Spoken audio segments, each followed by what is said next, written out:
Bueno, ¿cómo están? ¿Qué tal? Buenas tardes. Eh, Bienvenidas, bienvenidos. Soy Verónica Méndez.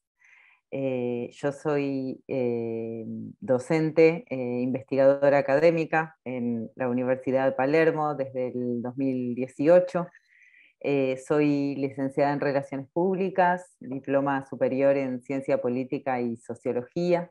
Estoy terminando la maestría en Epistemología e Historia de la Ciencia.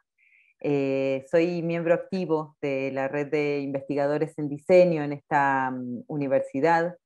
En mi última investigación trabajé sobre la comunidad de aprendizaje como potenciador disciplinar y los enfoques para el abordaje de proyectos colaborativos. Soy autora y coautora de publicaciones científicas en diversas revistas de investigación y además trabajo para el tercer sector, contribuyendo con el diseño de proyectos y la asesoría comunicacional. Y bueno, un poco en relación esta trayectoria y a los intereses con los que pueda estar relacionada mi práctica, tanto académica como profesional, es que para esta oportunidad que tengo nuevamente la alegría de compartir, les propuse como actividad, como presentación, una problemática que me parece que es interesante y por lo menos contemporánea. El origen de esta exposición, como les digo, se sitúa un poco en esa problemática que a veces sufren, ¿no?, los trabajos académicos y profesionales, de los que se espera que resulten de una alta calidad, ¿verdad? Por eso necesitan evidenciar un respaldo teórico y conceptual que sea propio de una exhaustiva investigación exploratoria previa. Es esperado que para poder comenzar cualquier proyecto sus miembros posean el conocimiento técnico necesario, que el contexto sea el apropiado y sobre todo que sea conocido, ¿no? Es por ello que en la búsqueda de contenidos, especificaciones y material vinculado se toma una tarea que cobra mucha relevancia, y lo que voy a intentar buscar durante este encuentro es compartir algunas de las nociones más importantes sobre la búsqueda de información, cómo caracterizar esa información como confiable, ¿no? Cómo elegir lo que conservamos, lo que vamos a desechar, y algunas estrategias para la mejor utilización, tanto para preinformes y propuestas de desarrollo del ámbito profesional, como para marcos teóricos de proyectos académicos. Entonces, en principio, la propuesta lo que busca es organizar esa búsqueda como un proceso, ¿no? Entenderla como un proceso que, en la medida en que se va ejecutando y se va interiorizando, se van ajustando y adaptando esas etapas del proceso a cada particularidad, a cada caso en particular, no solamente a la problemática, sino a las aptitudes profesionales y académicas de cada una y de cada uno, y por supuesto a las condiciones, ¿no? Entonces, en la medida en que se ejercita este proceso, es que se va refinando, se van agilizando los pasos. Incluso algunos pasos puede ser que se fusionen o que se superpongan. Lo importante es no omitir por lo menos los pasos más importantes, ¿no? Entonces, en principio, determinar que el proceso de búsqueda de contenidos para un trabajo de alta calidad es un proceso que tiene un antes y que tiene un posteriori, ¿no? Un después. Entonces, hay algunas etapas referidas a lo anterior y otras etapas que están más vinculadas, más relacionadas con lo que vamos a hacer finalizada la búsqueda en concreto. Entonces, pensar en principio, como cualquier tipo de proyecto, comenzar por el paso fundamental que no puede faltar y que puede hacer fracasar un proyecto que esté muy bien estructurado, en el cual dedicamos muchísimo tiempo, y es simplemente tomarnos el momento y el espacio para determinar cuál es el objetivo de ese proyecto, ¿no? Entonces, establecer cuál es el tipo de información que necesito, ¿no? A partir de una evaluación general, poder identificar qué tipo de material, según su origen, según sus dimensiones, su composición textual, respaldo, fiabilidad, etc. Algunos de estos elementos son los que pretendo conversar durante esta exposición del día de hoy. También es importante identificar, ¿no?, en esa construcción conceptual que va a implicar esto sobre lo que vamos a trabajar, bueno, hacer alguna especie de jerarquía en esa terminología y poder identificar cuáles son los términos significativos, lo que se denomina palabras clave o keywords, que nos permitan jerarquizar de acuerdo a una relación de deductibilidad, ¿no? Es decir, qué términos o qué conceptos sirven precisamente de soporte contextual o conceptual incluso a otros términos. Entonces, poder jerarquizar el tipo de contenido que necesitamos de manera contextual y el tipo de contenido que necesitamos de manera complementaria, también es parte de hacer una búsqueda a través de un proceso que contribuya a optimizar. Como yo les decía, esta estrategia incluye el tiempo con el que contamos para disponer de ella, ¿no?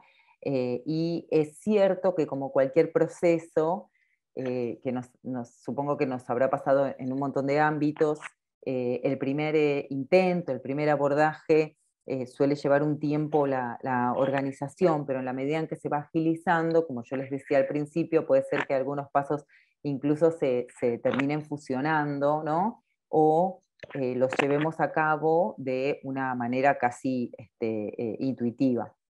Entonces, tener presente en esta estrategia cuál es el tiempo del que disponemos para hacer esa recopilación de material, ¿no? Entonces también cuáles son los sitios o los lugares a los que podemos acudir, los que tenemos con acceso preferencial. En muchos casos tenemos la ventaja de poder acceder a algunos sitios con membresía, que no son de acceso libre, bueno, y ese acceso preferencial también es un espacio que tenemos que tener en cuenta si fuera un espacio que va a ser de utilidad. Y poder identificar entonces dentro de la disposición a la que tenemos acceso, bueno, qué es lo que vamos a utilizar primero, por diversos motivos. En principio, y vamos a tratar de poner foco en la tarde de hoy a los que consideramos más confiables, ¿no? Porque todo va a girar en torno a eso, pero en la medida en que vayamos incorporando diferentes complejidades sobre el contenido y la recopilación del material, vamos a poder ir constituyendo una estrategia que también sea cada vez más compleja y mejor adaptada, ¿no? Y además, bueno, ¿cuáles son los sitios que vamos a utilizar en todo caso complementariamente? ¿Cuáles son los sitios que no pueden faltar, ¿no? Y una cosa que es muy importante en cualquier tipo, esto lo sabemos desde cualquier ámbito comunicativo, que es, bueno, ¿quiénes son los destinatarios de nuestra producción? Entonces, ¿a quién le estamos hablando? También va a ser muy importante al momento de recopilar información. En principio, para poder responder a esa demanda de contenido que entendemos se produce en ese intercambio comunicacional. Entonces, en este proceso que un poco compacta, ¿no? lo más necesario de la búsqueda, si la tuviéramos que pensar en este sentido. Bueno, esa estrategia, ¿no? Planificar, bueno, primero entonces voy a buscar en este sitio, que es el que yo ya tengo, es el que en algún momento vi, es el que me recomendaron, es el que me dijeron, acá vas a encontrar. Puede ser un sitio físico o un sitio virtual, por supuesto, si bien le vamos a dar preponderancia a los espacios virtuales. Esto no es porque sean espacios mejores, de hecho en algún momento vamos a contraponerlos particularmente, pero en realidad tiene que ver con que durante este periodo que hemos atravesado recientemente, muchos de los espacios que se presentaban de manera únicamente presencial o física han digitalizado sus contenidos, con lo cual hoy podríamos pensar que existe un acceso casi mayoritariamente virtual para casi todos los contenidos que están disponibles. Y eso es justamente la ventaja por un lado y la complejidad por el otro, porque lo que hace es que a la ya gran cantidad de contenido que teníamos disponible para acceder y con el que podíamos interactuar, bueno, se suma todo este contenido que anteriormente se encontraba únicamente de manera presencial. Entonces, bueno, esto de elaborar la estrategia de búsqueda es muy importante, como cualquier estrategia. Y recién ahí, una vez planificado, pensado y puesto en concreto en algún lugar, ¿no? O sea, las cosas la idea que tenemos a la práctica tienen que atravesar en una formalización en algún momento. Esa formalización se puede dar en un papel con una lapicera o se puede dar en un blog de notas, en un procesador de texto, en una hoja de cálculo, a donde estemos acostumbradas y acostumbrados a acceder, pero es preciso, para no depender, digamos, en un proceso estructurado de una capacidad memorística, poder, ¿no?, hacer ese paso intermedio entre lo que pensamos y lo que vamos a llevar a la práctica. Entonces, a través de esta primera mirada, ¿no?, de qué es lo que tenemos que hacer, a dónde lo podemos hacer y de qué manera pensamos que es la mejor manera para hacerlo, podemos entonces pasar al hacer en concreto, ¿no?, a la búsqueda en particular, a esa realización.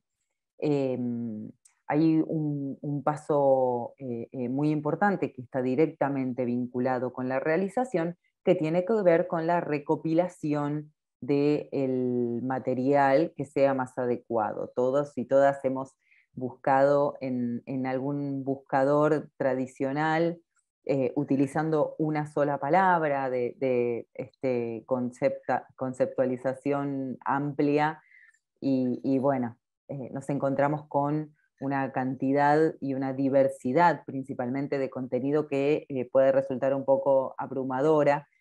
Entonces, vamos a ver también que tenemos que dentro de nuestra estrategia pensar de qué manera vamos a recopilar ese material, que no es lo mismo que acumular, ¿no?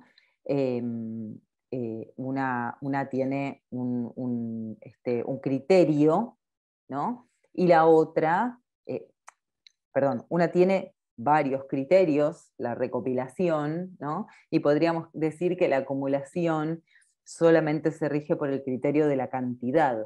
Entonces yo tengo un montón de material, un montón de ventanas, un montón de renglones escritos, y me encuentro como cuando busco y me aparece un listado gigante, ¿no?, en el mismo mar de incertidumbre. Entonces, recopilar es entender que podemos usar varios criterios para esa selección, por lo menos primera selección de material con el que podemos trabajar, y que además nos permite no dar por finalizada la búsqueda, ¿no? Porque si solamente acumulamos, en el momento en el que tengamos una cantidad suficiente, decimos, bueno, no puedo seguir buscando porque no me va a dar el tiempo para abordar todo este contenido. Entonces también el abordaje del contenido tiene su método, ¿no?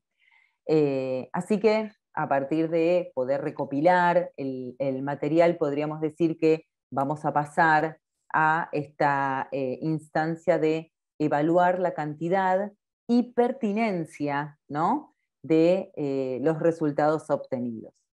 Por eso yo decía que la importancia de pensar cuáles son los criterios. Cuando descartamos contenido, estamos utilizando un criterio que tal vez no identificamos, y al permanecer invisible es un criterio que a veces se utiliza, a veces no, o que se utiliza sin tener conciencia de por qué lo estamos utilizando, ¿no?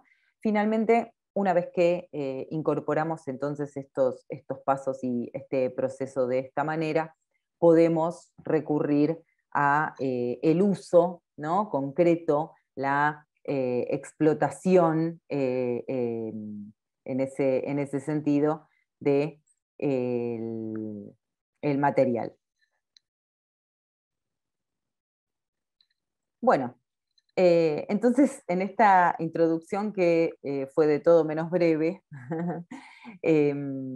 pienso cómo comenzar, ¿no? Después de toda esta propuesta tan amplia.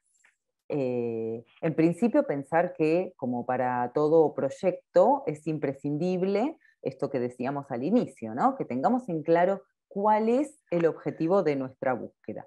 Si nos interesa un tema en particular, como la publicidad inclusiva, la comunicación interna, el branding corporativo, o tenemos interés en una práctica en particular, explorando sobre una serie de temáticas, entonces, en principio, lo que tendríamos que hacer es encontrar el factor común a todas ellas, encontrar esas palabras clave, ¿no?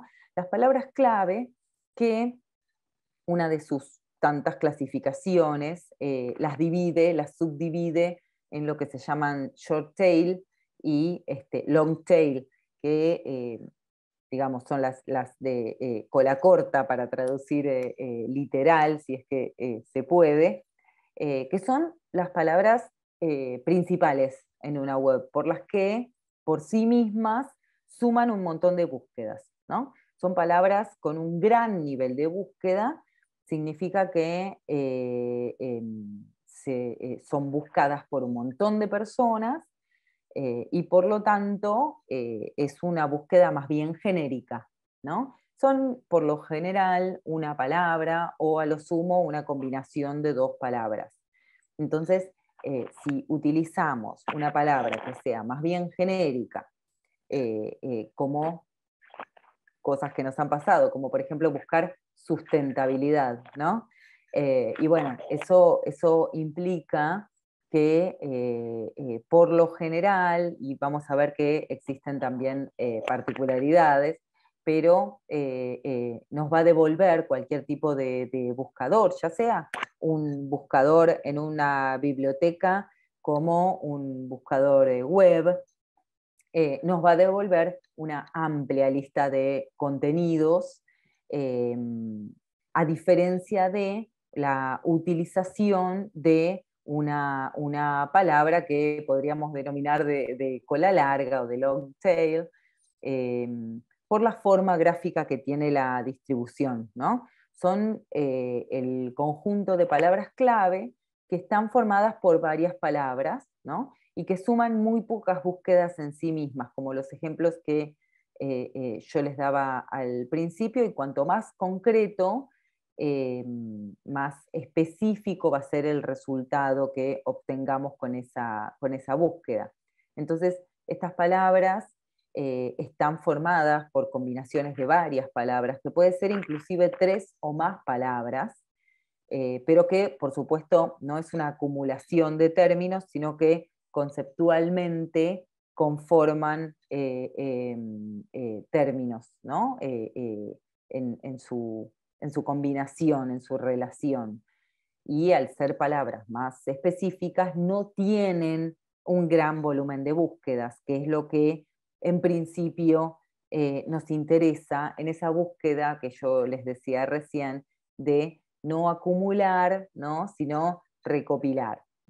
Entonces, con ese sentido, este tipo de búsquedas son los términos que utilizan las personas que están buscando un contenido específico, un abordaje particular, o que están buscando resolver una problemática en concreto, ¿no? Entonces, esa es una primera forma de abordar una búsqueda, pensar desde dónde puedo comenzar reduciendo un poco la cantidad de contenidos a los que nos podemos enfrentar.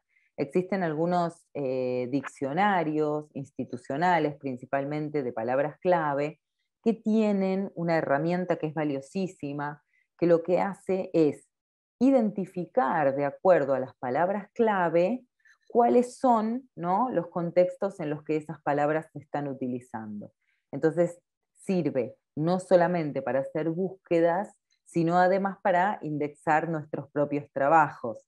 Es decir, que al momento en el que yo tenga que catalogar la publicación que voy a presentar en puede ser en una revista, puede ser en un blog, ¿no? Voy a utilizar esos hashtags o esas palabras clave que considero están mejor vinculadas con el contenido que estoy produciendo.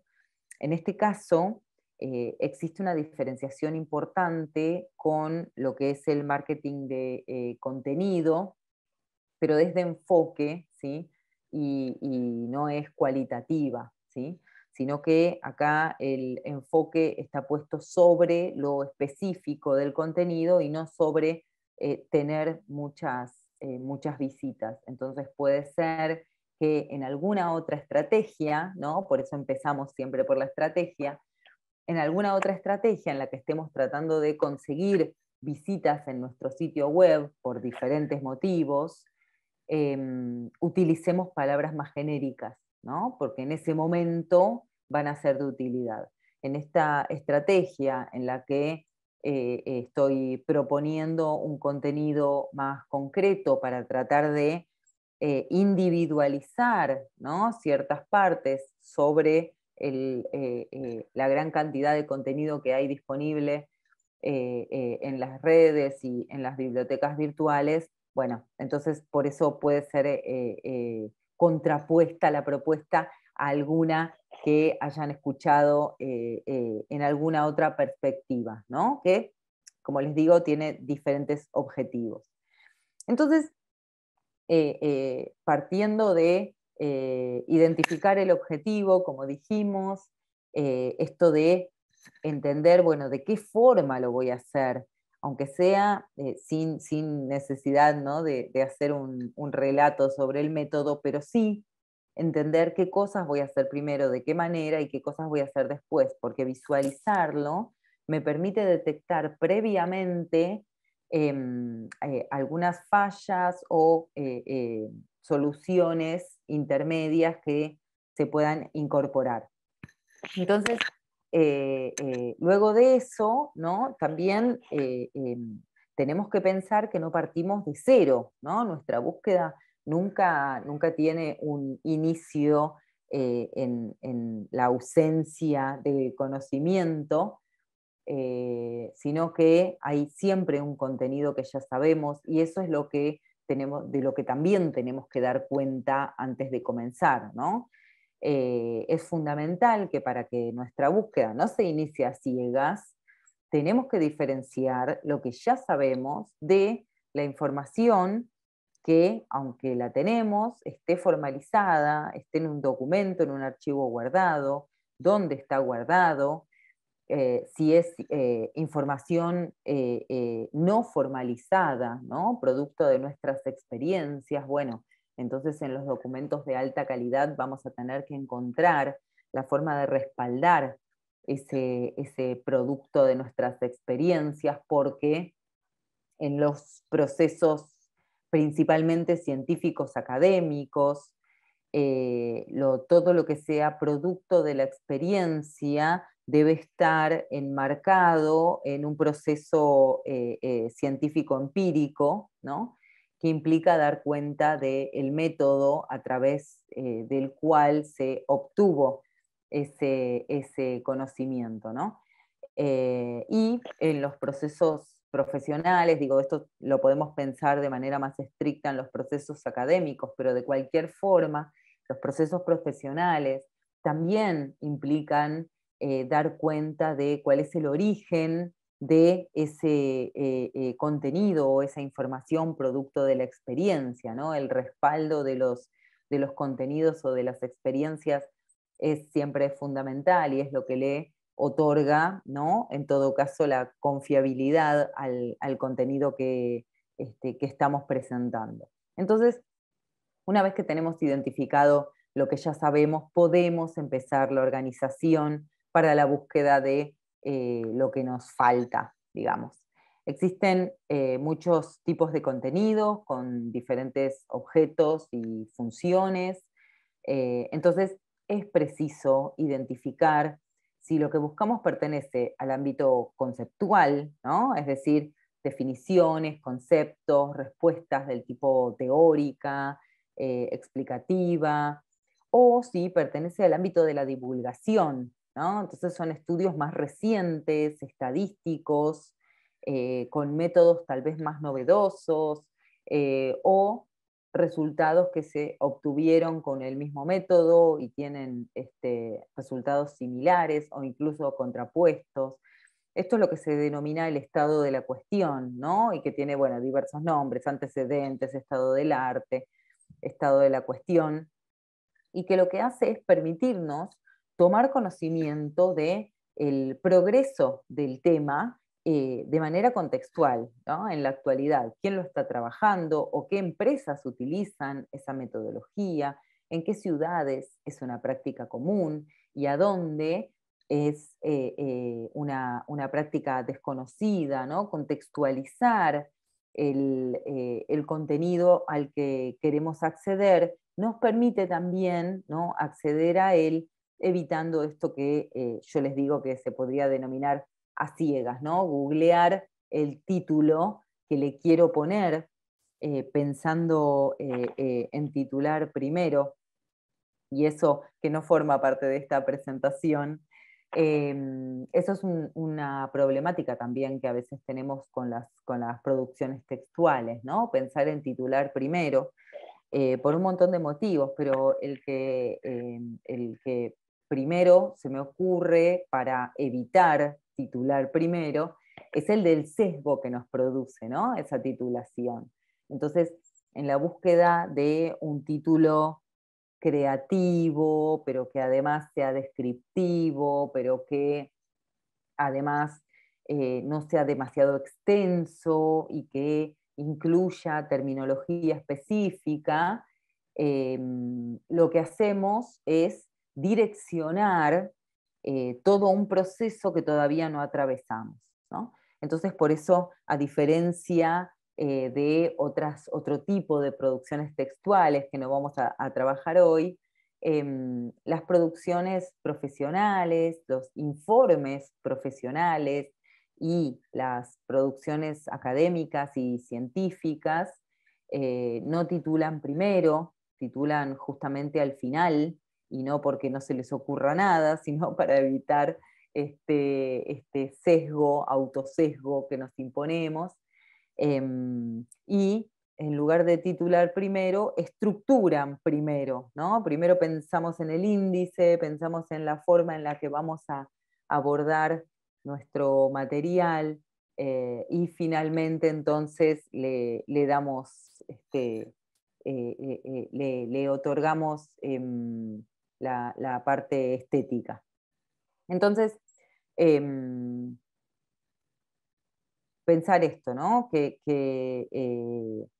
Si lo que nos interesa es todo lo que encontremos, Entonces tendremos que saber que existen diferencias en el material y que muchas veces depende del lugar en el que busquemos el contenido con el que nos vayamos a encontrar.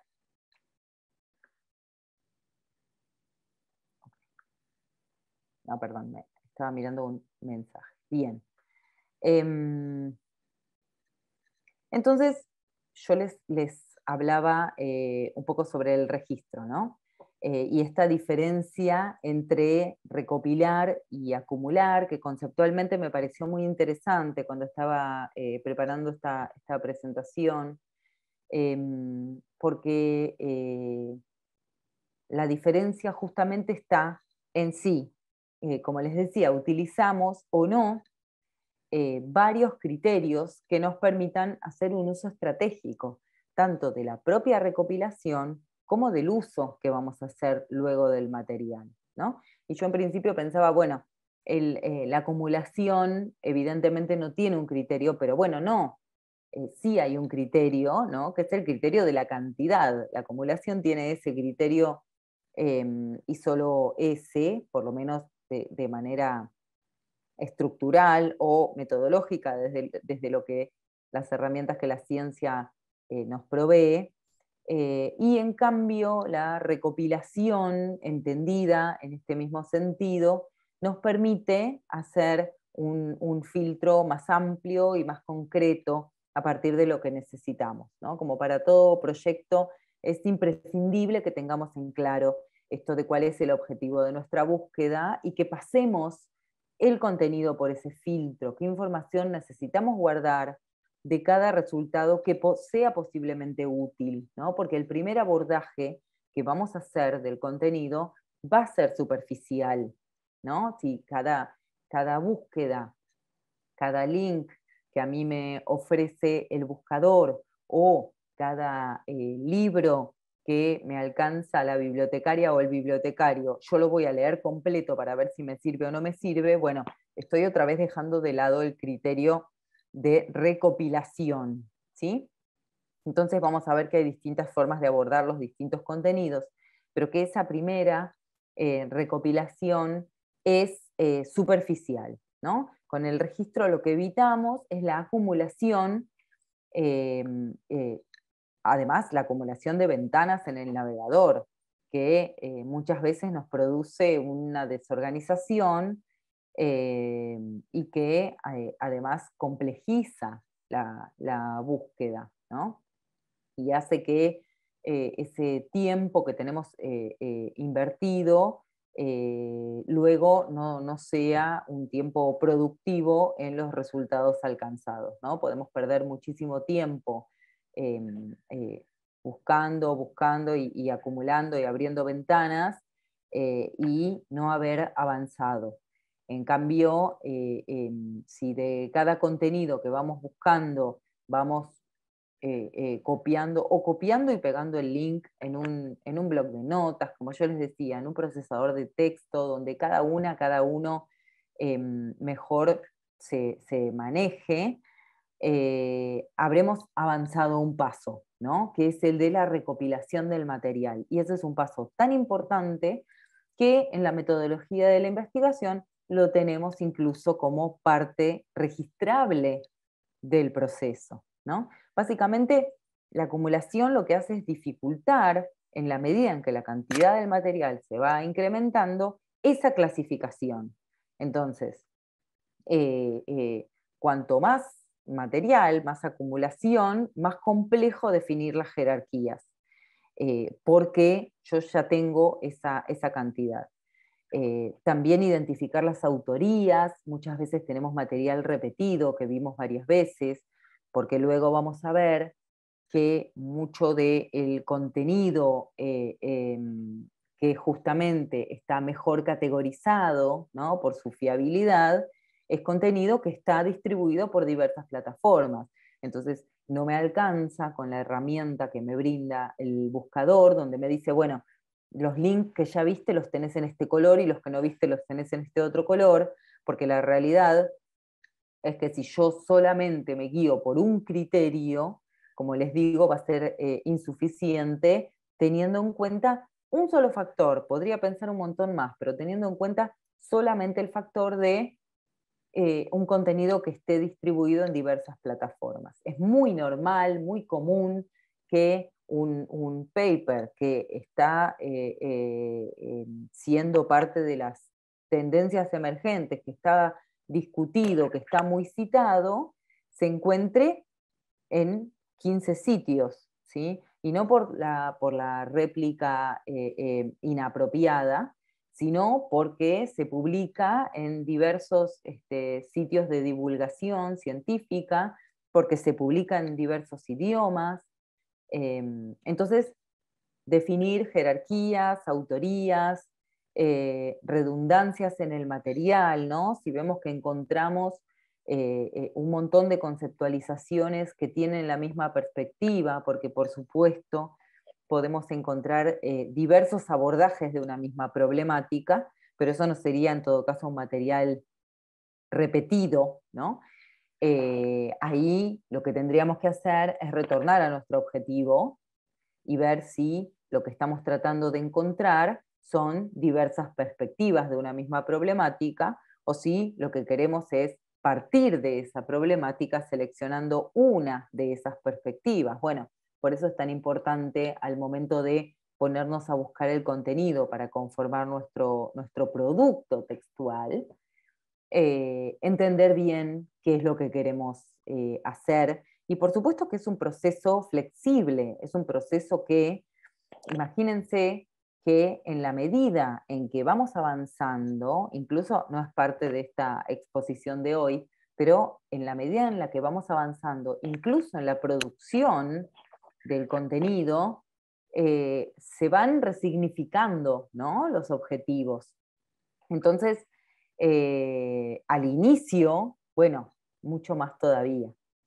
Es cierto que existe una forma de registro que son las conocidas fichas bibliográficas, que casi todas y todos hemos aprendido en alguna de nuestras instancias educativas, que es un modelo que puede resultar de mucha utilidad. La verdad es que como está presentado el modelo pareciera una tarea más. Entonces, yo entiendo que las herramientas, ¿no?, son un modelo, ¿no? Pienso las herramientas siempre como un modelo que requiere una adaptación práctica y didáctica a el uso que le vamos a dar. Entonces, la ficha bibliográfica es un modelo muy bueno que nos permite entender, bueno, qué cosas pueden ser importantes al momento de registrar o recopilar el material que vamos encontrando, pero no necesariamente nos tenemos que poner a copiar y pegar esos casilleros que presentan habitualmente las fichas bibliográficas, donde dice autor, editorial, bueno, depende del tipo de contenido que vayamos a realizar, y también depende de nuestra estrategia. Si nosotras y nosotros pensamos que vamos a completar las particularidades bibliográficas en otra instancia o que eso lo va a hacer otro miembro de nuestro equipo y que con el link de cada uno de esos contenidos o con una identificación a través de un código, que es lo que suelen tener el material de biblioteca, con eso podemos acceder al material para la cita, ¿no? Bueno, registrarlo. Digo, adaptar las herramientas me parece a mí siempre fundamental porque muchas veces entiendo que esquivamos el uso de algunas herramientas simplemente porque se muestran como la suma de un problema y no como la propuesta de una solución, ¿no?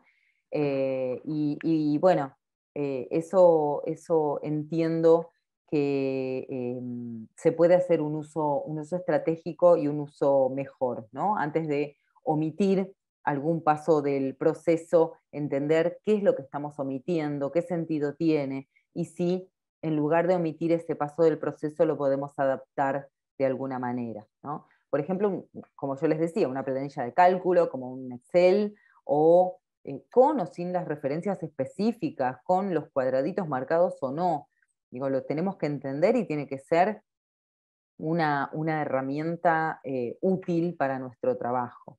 Un blog de notas, un organizador de proyectos como Padlet o Trello, que son herramientas de muchísima utilidad, porque son colaborativas en un equipo de investigación o en un equipo profesional, las podemos utilizar en conjunto, las podemos utilizar a la vez, tienen registro, ¿no?, de los movimientos y además permiten dividir y organizar tareas, ¿no?, para abordar de manera cooperativa y de manera colaborativa.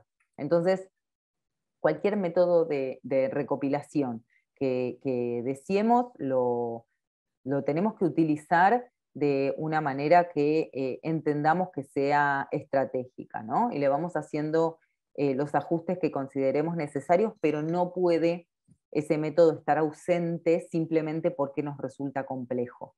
Tenemos la capacidad de simplificarlo, ¿no? Yo acá les muestro, hay una especialista en metodología de la organización, metodología de la investigación en organizaciones, que es decana de la Facultad de Comunicación y que es autora de diversas publicaciones, muchas que utilizo en mis cátedras, que se llama Ruth Vieites, y ella recomienda una serie de técnicas que permiten, entre otras cosas, organizar la búsqueda, ¿no? Y en ese sentido, la posibilidad de acceder a un montón de contenidos, dice, con un clic se puede transformar en la multiplicación de ventanas, ¿no? Entonces, pensar, hace este mismo recorrido metodológico, ¿no?, donde es fundamental establecer un criterio de orden y de registro del material para identificar cuál es el paso que llevamos y, por supuesto, hay algo muy importante, porque a veces cuando pensamos los procesos de trabajo en general, los pensamos como escindidos de nuestras vidas, ¿no? Y la realidad es que muchas veces empezamos una producción y en la mitad la detenemos y la seguimos mañana, o la seguimos después del almuerzo, o la seguimos después de una reunión, ¿no? Entonces, cuando el proceso está organizado, podemos detenerlo en una instancia sin necesidad de retroceder en exceso para poder continuarlo, ¿sí?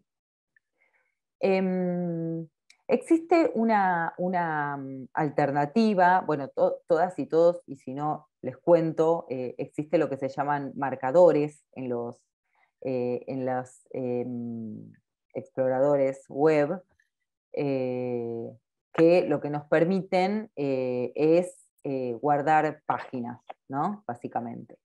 En muchos de los navegadores lo que se incorporó, y bastante recientemente, es una función que se llama lista de lectura, que es una alternativa a esos marcadores, que lo que nos permite es leer páginas en otro momento si es que lo deseamos. Esta función se llama así en Chrome, ¿no? Pero bueno, existe también en el navegador web de Microsoft, se llama colecciones. En Safari también se llama listas de lectura, y que además tiene la ventaja de permitirnos guardar, en lugar de acumular ventanas, digo, si estamos en una situación en la que no podemos desplegar nuestra herramienta de recopilación, bueno, podemos usar la lista de lectura, que no solamente identifica lo que leímos de lo que no leímos, sino que además lo que hace es guardar ese material para acceder aún sin conexión, ¿no? No se puede guardar sin conexión, pero sí se puede guardar luego sin conexión, y como paso previo, si es que accedemos al contenido en un momento en el que no tenemos acceso a nuestro material de registro, ¿no? Si no tenemos posibilidad o consideramos que no es necesario eh, eh, organizar, ¿no?, en carpetas por las especificaciones que vamos a requerir en nuestro trabajo, recurrir a las fichas académicas tradicionales, simplemente podemos contar con este tipo de registro más tradicional, ¿no? Pero en principio lo que más me interesa es esto de desaconsejar, ¿no?, por completo esta acumulación de ventanas y apertura de ventanas masiva, entendiendo, por supuesto, que el método no hay uno infalible y no hay uno que sea el mejor, sino que hay uno para cada una, para cada uno, tenemos que encontrar el nuestro y defenderlo, eh, pero principalmente que nos sea de utilidad, ¿no? Porque en la búsqueda nos vamos a encontrar con un montón de cantidades de información y principalmente con diferentes tipos textuales, ¿no?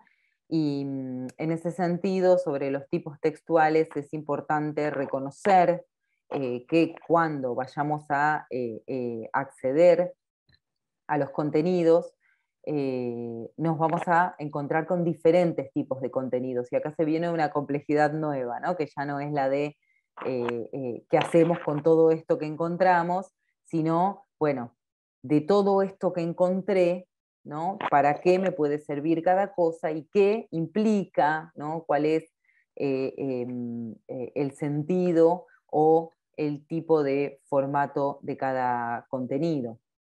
Y lo primero que tenemos que tener en cuenta cuando hagamos esa primera preselección o selección de contenidos es que nos vamos a enfrentar con una diversidad de tipos textuales que varían en muchas cosas, pero me interesa conversar sobre lo que es lo que se llama intención comunicativa, ¿no?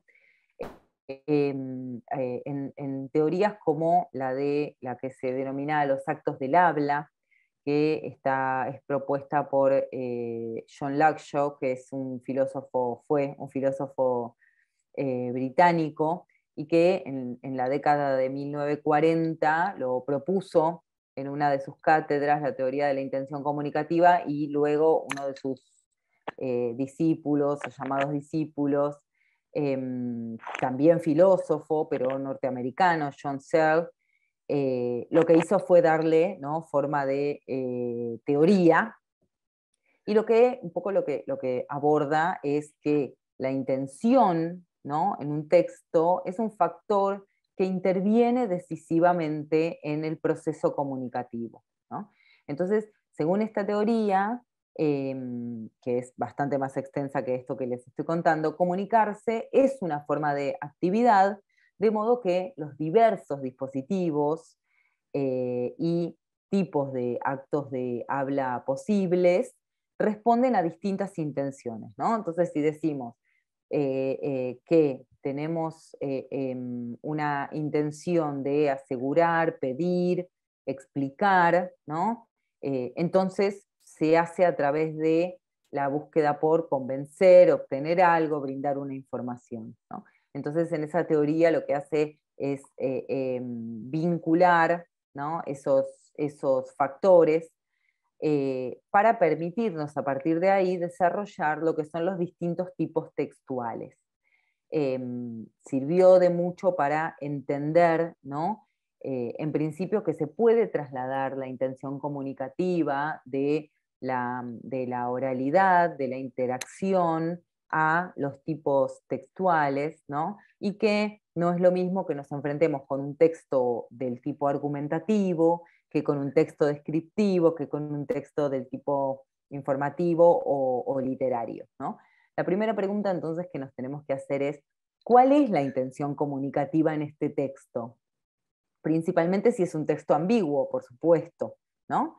Entonces, es importante porque según cuál sea el objetivo que busca ese texto, es que se van a utilizar diferentes tipos de lenguaje, distinta profundidad en el abordaje del tema, perspectivas que sean más concretas o un desarrollo más superficial, y eso puede hacer que definamos que forme parte de nuestra recopilación de material o que decidamos por alguno de estos motivos, descartarla, ¿sí? Por eso, para esto podemos, utilizando esta teoría de la intención comunicativa, centrar los esfuerzos en el destinatario del texto, ¿no? Entonces pensar, preguntarnos cuando el texto no se transparenta en este sentido, tal vez por su estructura, tal vez por el lugar a donde lo encontramos. Entonces, preguntarnos a quién está dirigido, ¿no? Eso como primera pregunta. Y en segundo lugar, y como pregunta tal vez hasta más interesante, si estamos dentro de esa audiencia, tanto como productores de nuestro contenido, como nuestra propia audiencia de material, ¿no? Entonces, este contenido que yo estoy eligiendo, que está hecho con determinado objeto, buscando determinada intención comunicativa, me es de utilidad a mí como audiencia del texto, ¿no? Y en todo caso, si yo lo voy a utilizar, si va a ser de utilidad para los destinatarios y las destinatarias de mi propia producción profesional o académica, ¿no? Esta es la pregunta por la pertinencia del contenido. Cuando decimos la pertinencia del contenido, es como si nos preguntáramos por la utilidad situacional del texto, ¿no? En función de mis objetivos en esta búsqueda, este contenido va a ser de utilidad. La intencionalidad del texto no es algo evidente en la mayoría de las ocasiones, o por lo menos cuando nos enfrentamos a grandes cantidades, ¿no? Por supuesto. Para descubrirla, lo que tenemos que hacer es prestar atención a características que están implícitas en los textos, pero sobre todo observar signos que no están implícitos, ¿sí? Entonces son dos factores muy importantes para tener en cuenta. Decimos que de acuerdo con el objetivo que persiguen estos textos, se pueden clasificar en literarios o no literarios, ¿no? Los literarios, bueno, se centran tal vez un poco más en la estética del texto, en la libertad de expresión, en la creación de sus autoras y autores, pero nos interesan en este caso, en esta ocasión, los no literarios, ¿no? Dentro de los textos no literarios, entendidos como los que tienen contenidos que buscan transmitir algún tipo de información, podemos encontrar los argumentativos, ¿no? Donde el autor o la autora expone su posición, su pensamiento, una teoría, una opinión, ante un determinado tema, considerando que podría generar un debate y de ahí la necesidad de argumentación, ¿no? Este texto tiene características del texto expositivo, ya que en primer lugar se expone el tema que se espera discutir para luego poder introducir el argumento, ¿no? La estructura es muy sencilla, se identifica enseguida porque se utiliza un vocabulario que es mayormente persuasivo, ¿sí?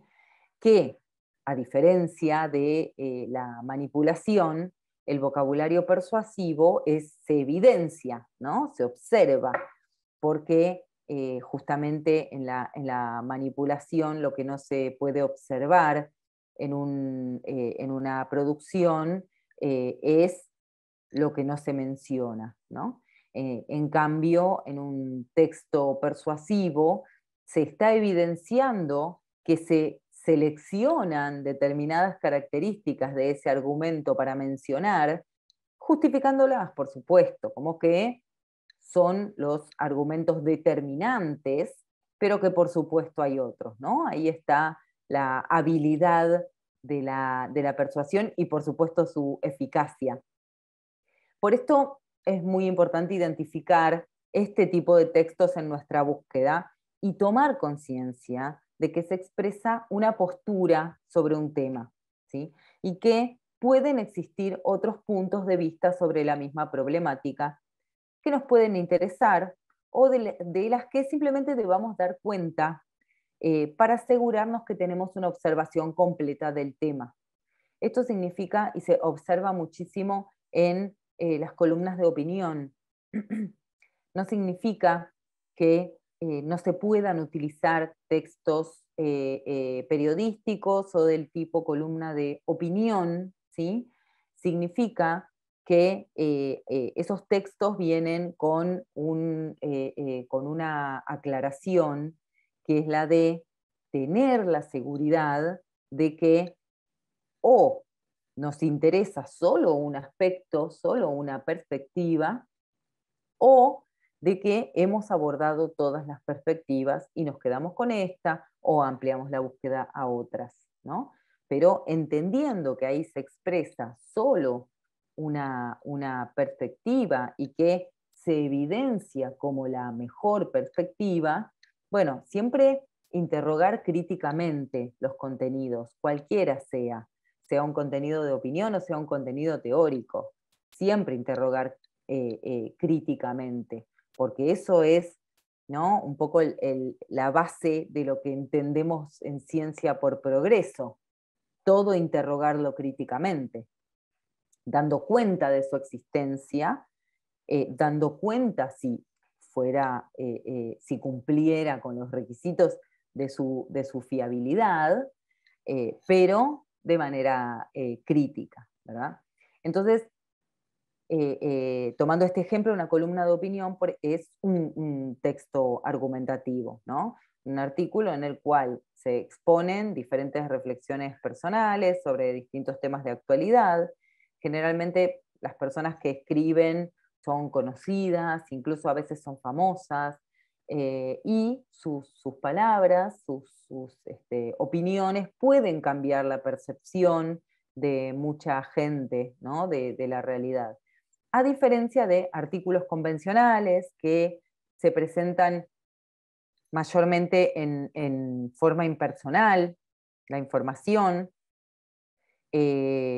como columnas no pretenden, a diferencia de las columnas de opinión, una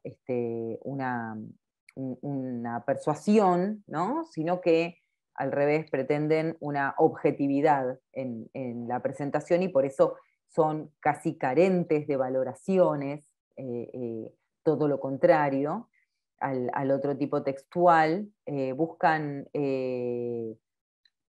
argumentar y presentar textos de una manera más descriptiva, ¿no?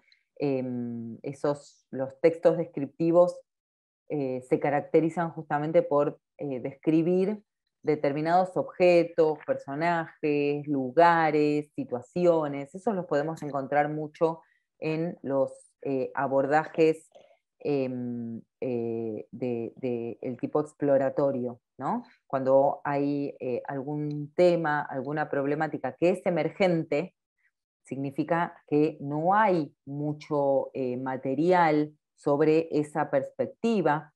Nos ha sucedido hace poco, hoy con la cantidad de contenido y de producción que exponencialmente cada año se produce, ya tenemos un montón de material sobre la situación pandemia, encierro, virtualidad, bueno, y toda la complejidad en la que nos vimos envueltas y envueltos estos últimos años, ¿no? Pero al principio, creo que el único autor que se animó a publicar fue Zizek, ¿no? Antes, a los 6 meses de la pandemia, pero después, hasta pasado el primer año, ¿no?, era una tendencia emergente, había muy poco contenido, muy poco material, y la mayoría tenía estas características, ¿no? Era un contenido descriptivo, donde se nombraban características de un elemento en concreto, ¿no?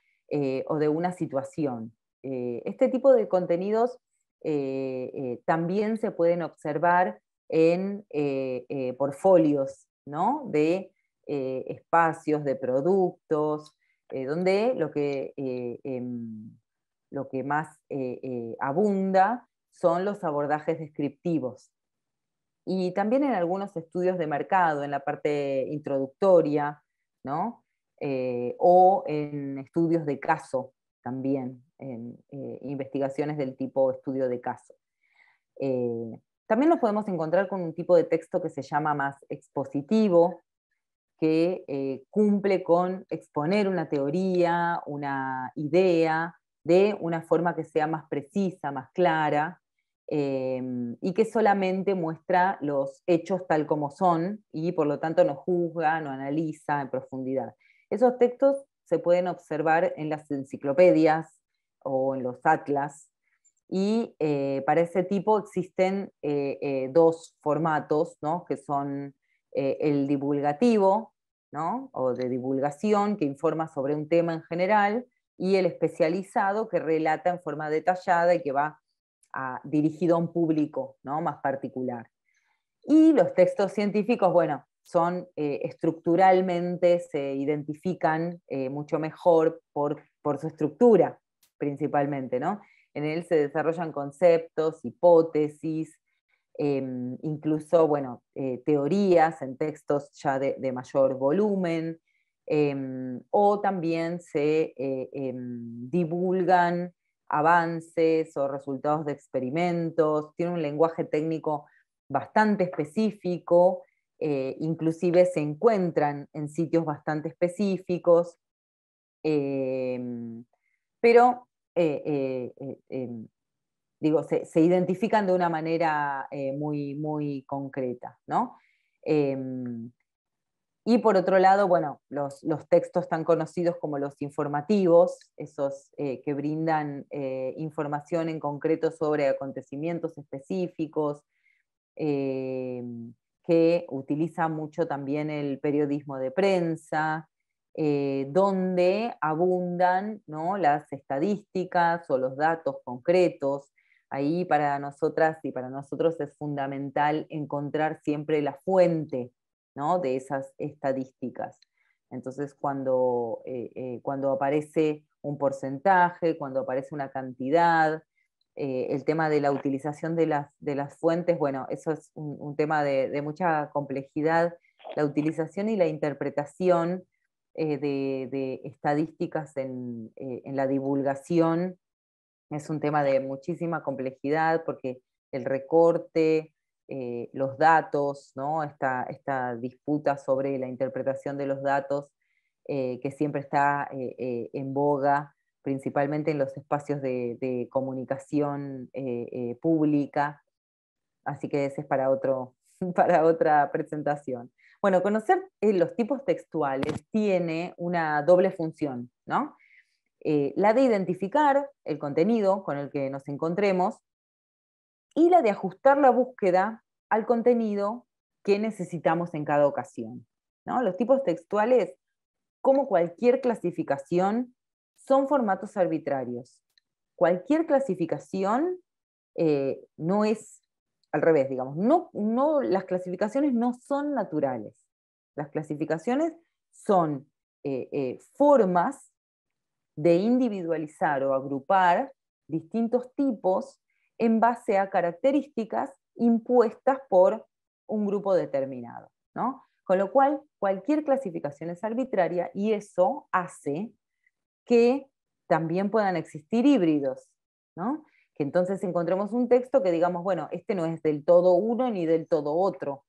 Bueno, lo más importante no es poder clasificarlos y ponerlos en una columna o en la otra, sino retornar a esto que yo les decía al principio sobre la intención comunicativa, ¿no? Poder entender qué es lo que ese texto está intentando expresar para ver si nos interesa entonces su funcionalidad, su incorporación, ¿no?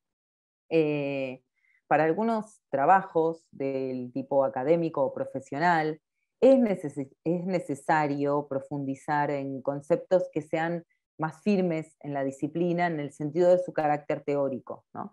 Ellos suelen formar parte de la bibliografía clásica y especializada, a la que es bastante sencillo acceder en la actualidad, en esta situación que les digo de digitalización en la que nos encontramos, ¿no? Tenemos que saber que de enfrentarnos con este material nos estamos enfrentando con mucho contenido que no va a ser de nuestro interés inmediato. De hecho, es probable que la mayoría no termine siendo de nuestro interés, ¿no? Por eso, para el abordaje de libros muy extensos, y esto es lo que mencionaba al principio, o muy complejos, lo que se recomienda es recurrir a la lectura estructural, ¿no? Esta es otra de las cosas que la teoría de Ruth Vieites también propone, lo que es la lectura estructural, ¿no?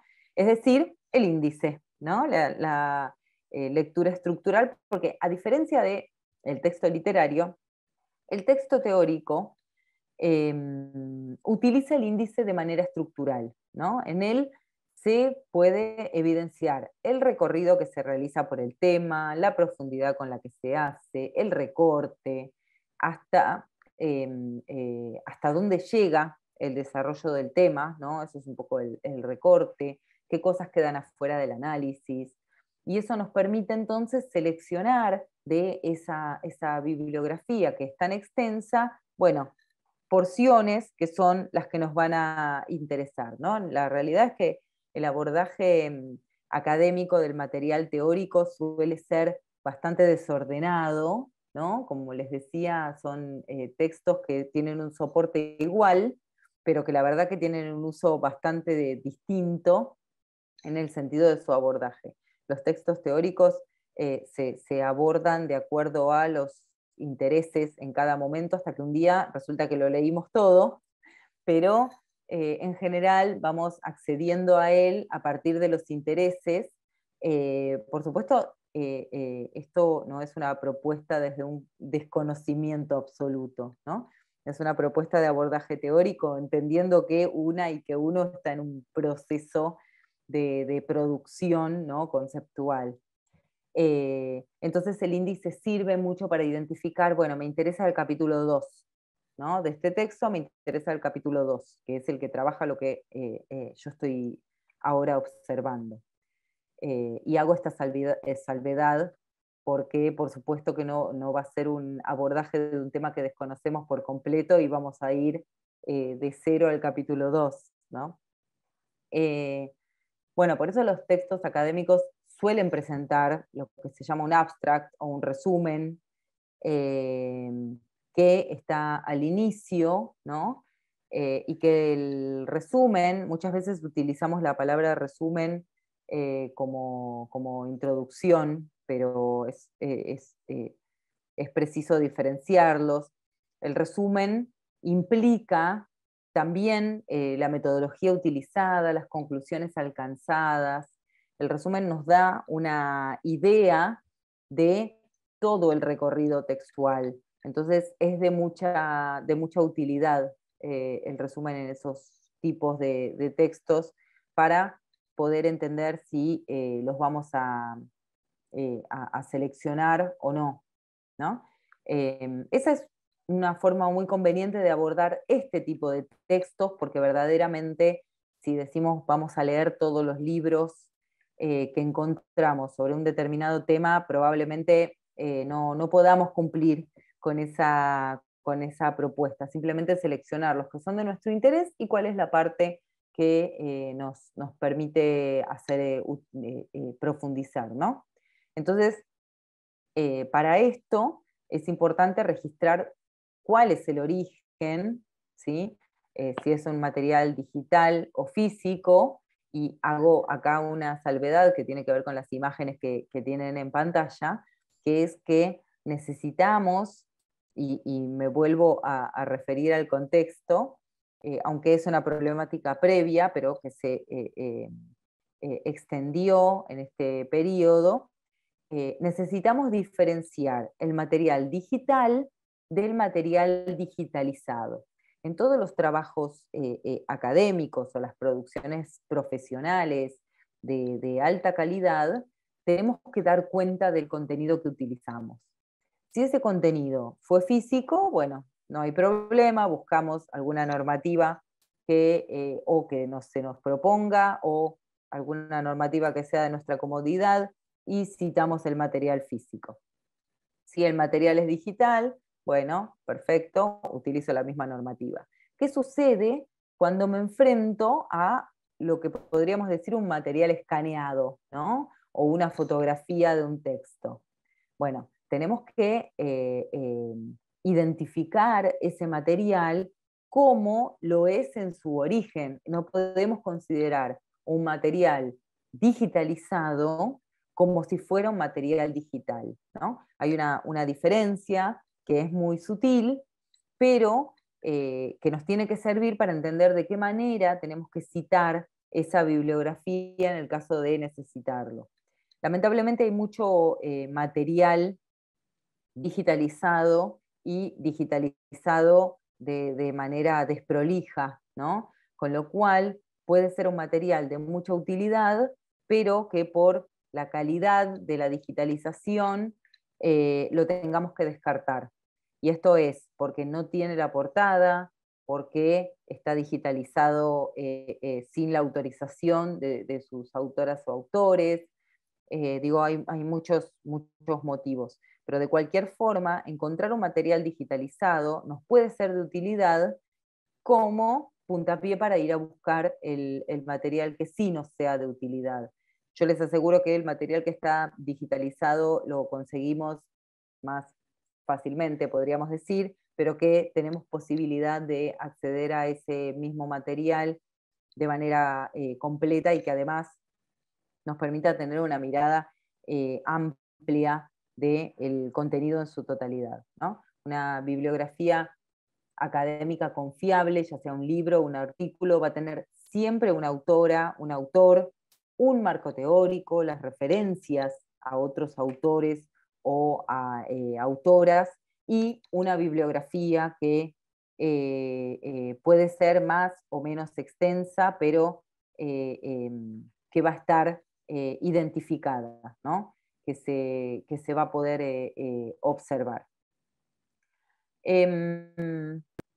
Bueno, ahora que ya establecimos lo que queremos buscar y para qué vamos a observar las alternativas que tenemos para hallarlo, lo primero que pensamos entonces es, bueno, buscar es abrir y tipear en los buscadores lo que queremos, ¿no? Ya elegimos la palabra clave, entonces pongo la palabra clave y bueno, ¿qué es lo que el buscador entonces me va a mostrar? ¿No?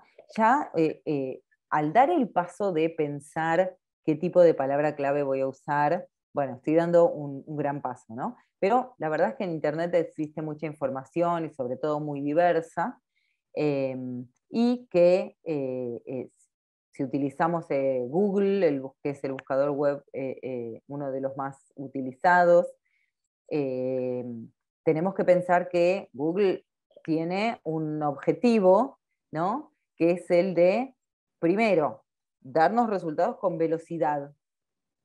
Y segundo, darnos resultados en relación a lo que habitualmente buscamos, ¿no? Ese es el gran logro, o uno de ellos, porque tampoco se conocen todos, del algoritmo de este buscador, que utiliza una fórmula que se llama PageRank, que por el apellido de Larry Page, que es uno de los fundadores, que lo que entiende es que el valor de una página se puede determinar mediante la cantidad de sitios que redirigen a los usuarios a esa página, ¿no? Entonces, eh, eh, eso al principio era muy novedoso y de hecho hizo que Google superara a Yahoo, Altavista, que eran los otros buscadores que utilizábamos en ese momento. Pero bueno, con el tiempo, ya tiene más de 20 años el buscador, fue perfeccionando su motor de búsqueda, lo que se llama motor de búsqueda, y eso en las búsquedas exploratorias, que como bien lo dice la palabra, tratamos de expandir nuestro universo conocido, son contraproducentes, ¿no? Hace lo contrario. Lo que hace Google es decir, yo ya sé lo que vos querés, cuando, bueno, en realidad probablemente no. Eh, Además de que hay un montón de filtros que Google directamente va catalogando y va eliminando de las búsquedas, ¿no? y ni hablar de la personalización que tiene en esas búsquedas. Entonces, la realidad es que si bien Google es de mucha utilidad, tenemos que pensar que podemos poner en duda, digamos, la calidad de los contenidos, entendiendo que nuestra búsqueda tiene otro fin, ¿no? Principalmente porque Google hoy ofrece mucho más que links. Hoy ofrece información, y información que repercute directamente con la forma de obtenerla y el acceso que tenemos. Ofrece servicios, servicios de compras, reseñas de restaurantes, de otros negocios, mapas, estrellas para empresas. Bueno, digo, hoy, ¿no? Tiene como otra diversidad. Entonces, pero no lo vamos a descartar, sino que entendiendo cuáles son sus sesgos, en todo caso podemos usar, o sea, Google, para empezar, que tiene como más de 22 de lo que ellos llaman características especiales, ¿no? Que son como adaptaciones. Todos conocerán lo que es la búsqueda del clima, la cotización en la bolsa, resultados deportivos, mapas, tiene un montón de búsquedas especializadas.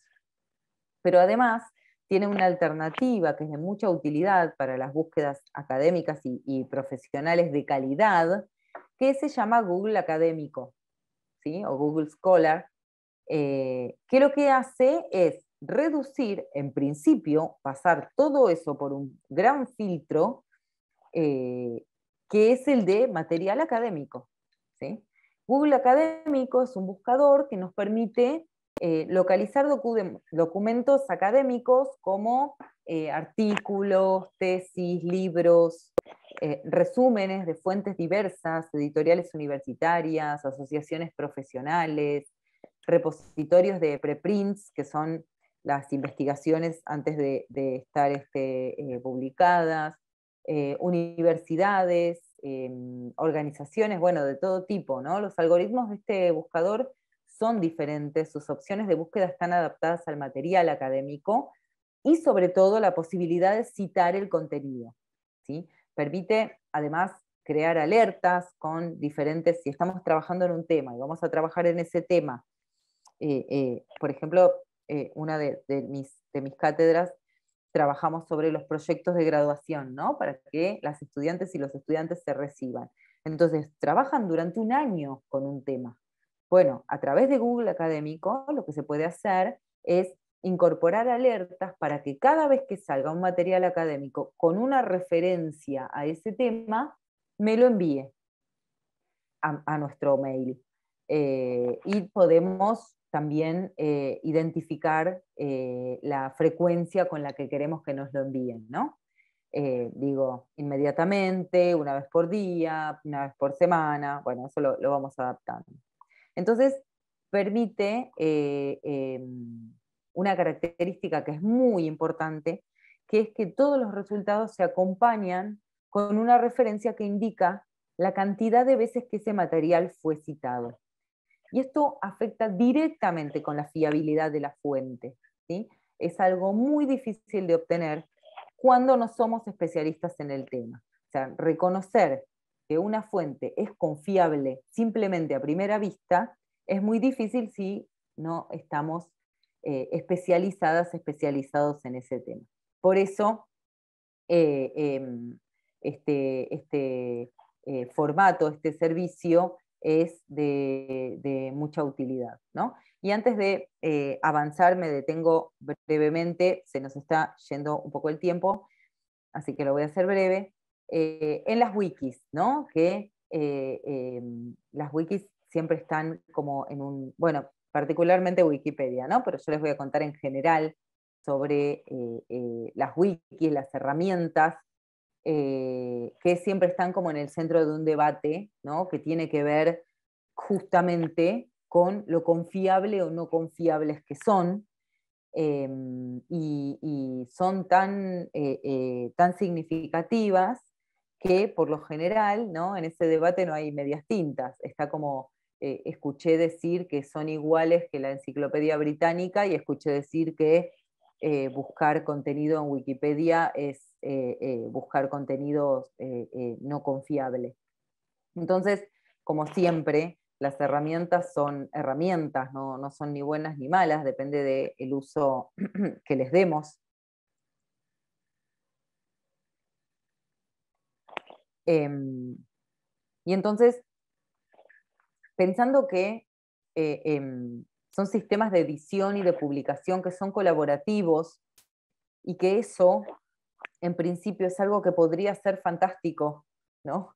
La construcción colaborativa como algo superior a la construcción individual, ¿no? Permiten desarrollar contenidos de manera cooperativamente, dice Cerezo, un autor que trabaja mucho los contenidos digitales, ¿no? Las wikis son herramientas que son flexibles y que son potentes en ese aspecto colaborativo, ¿no?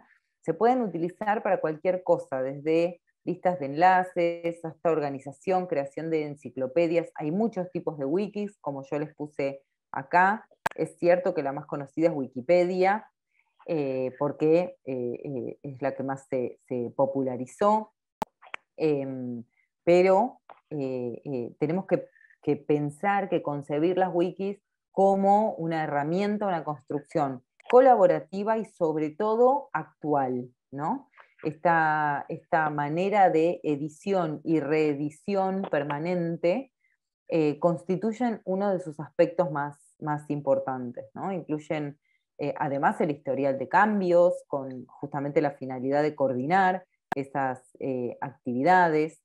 Y bueno, principalmente Wikipedia tiene un sistema de verificación particular que otras wikis no tienen, porque las otras wikis son más de ámbitos, ¿no? más pequeños, y comunitarios principalmente, ¿no? Donde ese conjunto, ese grupo constituye esa construcción, ¿no?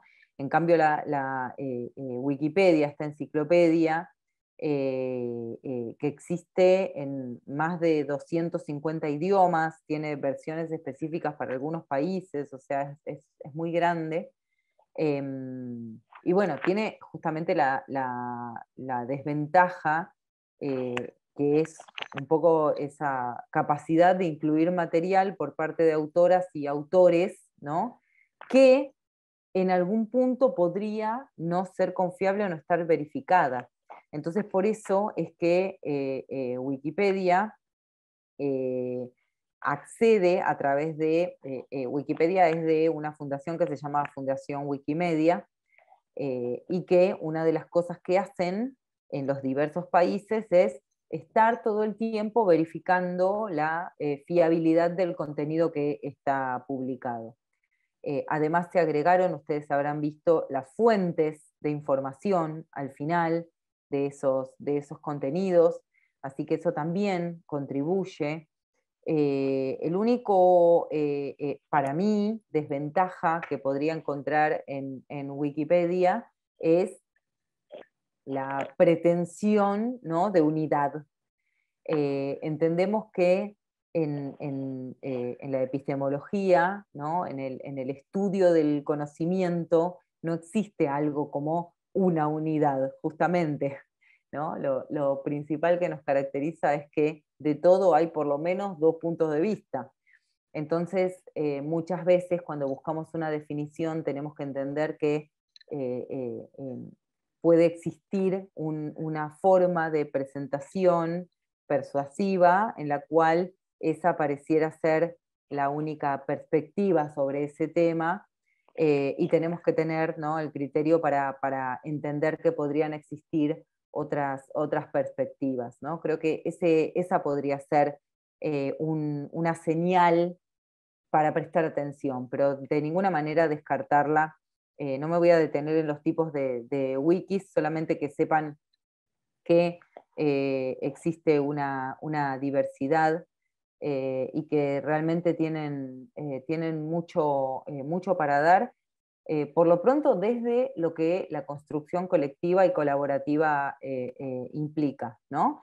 Digamos, construcción colaborativa cuando, lo voy a desambiguar brevemente, digo, una cosa es desarrollar un contenido entre varias personas y otra cosa es distribuir un trabajo y que cada uno haga una parte, ¿no? De cualquier forma, los dos, en alguno habrá más preponderancia de lo que Pierre Levy llamó la inteligencia colectiva, ¿no?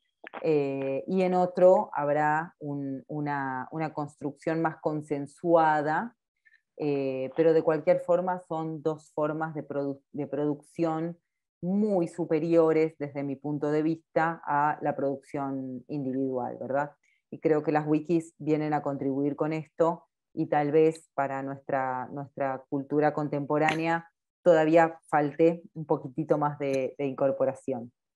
Entonces, avanzando en las herramientas, bueno, conocemos que existen lo que son las revistas académicas o journals, que también se llaman, son publicaciones periódicas, seriadas, que están revisadas por expertos, que están sostenidas por un comité editorial, en las que se presentan resultados de investigaciones, ¿no? Y tienen como objetivo aportar nuevos conocimientos a un área específica, científica, técnica, humanística, ahí especializadas de las diversas áreas. Son tan estrictos los requisitos de publicación de principalmente algunas revistas, yo les voy a contar cuáles son las revistas de mayor jerarquía, ¿no? Y que lo que hacen es arbitrar tan minuciosamente el contenido que nos liberan de hacer ese trabajo de arbitraje y selección, ¿no? Cuanto mayor jerarquía tenga la revista académica o el journal que estemos observando, bueno, más tranquilidad en cuanto a su fiabilidad nos puede dar ese material que obtuvimos ahí, ¿no? Habitualmente se presentan en forma de artículos, eh, pero también puede haber reseñas o revisiones de otros artículos, ¿no? Habrán escuchado que hay publicaciones que se denominan indexadas, ¿no? Y eso significa que esas publicaciones aparecen en bases de datos que gozan de prestigio, ¿no? Entre las diferentes áreas. La indexación es un indicador de calidad en este uso en las revistas académicas para los artículos de investigación, ¿no? Los artículos que son publicados en las bases de datos que los agrupan están sometidos al proceso de revisión por pares, algunos que se llaman revisión ciega, que significa que la persona no tiene conocimiento de su autor o su autora para evitar sesgos, principalmente de género. Entonces, lo que se hace es revisar artículos sin conocimiento de quién es su autoría y poder hacer entonces una devolución menos sesgada. Aunque conozco muchos casos en los que revisores y revisoras dicen reconocer el formato, ¿no? de escritura, bueno, eso puede ser. Entonces, los artículos que están publicados en estas bases de datos, que los agrupan, son sometidos a ese proceso de revisión y de análisis, además de los comités editoriales y científicos, ¿no? Entonces, son revistas que tienen, se podría decir, mayor calidad científica en comparación con las revistas no indexadas. Un trabajo para presentarse en una revista indexada, bueno, se va a ocupar, ¿no? De hacer un proceso metodológico muy estricto, ¿no? Dentro de lo que en las ciencias consensuamos como el mejor método que hemos encontrado hasta ahora, Entonces, bueno, en ese sentido podemos descansar, ¿no? En que esas publicaciones, ya sean, si son, bueno, arbitradas, sometidas a la evaluación de expertos o de pares, lo que se llama peer review, entonces en ese caso son arbitradas, y si no son arbitradas, de cualquier forma siempre pasan por un comité editorial, ¿no? O sea, no es que la publicación es libre, sino que hay unos requisitos que cumplir, a veces son más flexibles y a veces son muchísimo más estrictos, pero de cualquier forma todas las publicaciones académicas en principio se pueden considerar más confiables que una publicación no académica, ¿no? Ya que se entiende que hay, como les digo, un método de abordaje. Este tipo de publicación difunde en general artículos, libros, actas de congresos, y se difunden en lo que se llaman revistas especializadas, que las hay de nuevo impresas y de manera digital. Durante un tiempo estuvimos accediendo prácticamente en exclusividad de manera digital, pero podemos decir hoy que hemos vuelto, ¿no? a los dos formatos. No me voy a detener en los criterios, pero sí existe un listado, si pueden observar que las revistas tienen como una combinación de letras y signos. Bueno, esos son criterios que utiliza el sistema de clasificación integrada de revistas científicas para definir, ¿no? cuáles son las de mayor excelencia, ¿no? Y eso es, entre otras cosas, una característica de impacto, es decir, lo que se llama factor de impacto es el promedio anual de citas que tiene cada revista, ¿no? De citas de sus artículos, por supuesto. Entonces, a mayor cantidad de citas en el año que hace una revista, bueno, puede subir o bajar de categoría, van de la A hasta la D, y A más es el factor de mayor excelencia que tiene, por ejemplo, la revista Nature, que todos la conocen, donde se han publicado, bueno, acá yo puse algunas de ejemplo de alta categoría de nuestras áreas de comunicación y diseño, pero bueno, a partir de las últimas, todos los avances sobre vacunas en estos últimos periodos han sido publicados en Nature, y los avances sobre cuestiones comunicacionales también en esta referencia, utilizando lo que se llaman los factores de impacto, ¿no? Así como decirlo de manera breve. Bueno, hay algunas de las revistas, es cierto que son de acceso a través de membresías.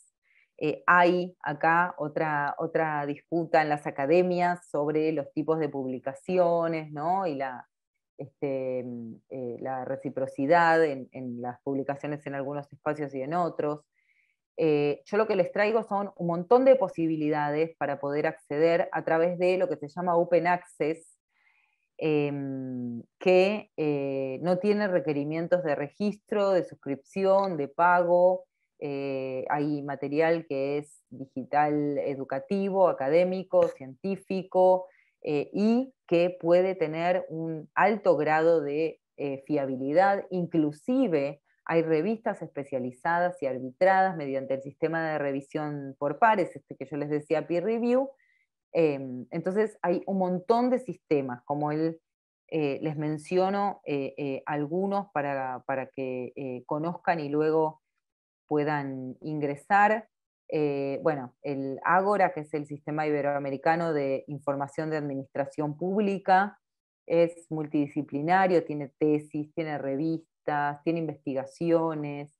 Bueno, después está Dialnet, que lo utilizamos muchísimo, que también es iberoamericano y tiene un portal bibliográfico, tiene hemeroteca, tiene repositorio, tiene tesis, congresos, el archivo del CONICET, que tiene investigaciones científicas y técnicas. Eso saben que todo lo que es CONICET está siempre publicado. y además hay un repositorio de tesis, artículos e investigaciones, o sea, todo lo que sea tesis es una publicación arbitrada, ¿no? Por definición. Bueno, ¿qué más? Está el Internet Archive, que es una biblioteca virtual sin fines de lucro. Acá hay libros completos, películas, también hay un archivo de páginas indexadas como Latindex, que es un sistema de información para revistas científicas de América Latina, de España y el Caribe, y que también es multidisciplinaria, y por las que son de código abierto. Yo sé que en cada institución puede ser que ustedes puedan acceder a sitios con membresía y que les van a permitir incorporar un montón de contenido y material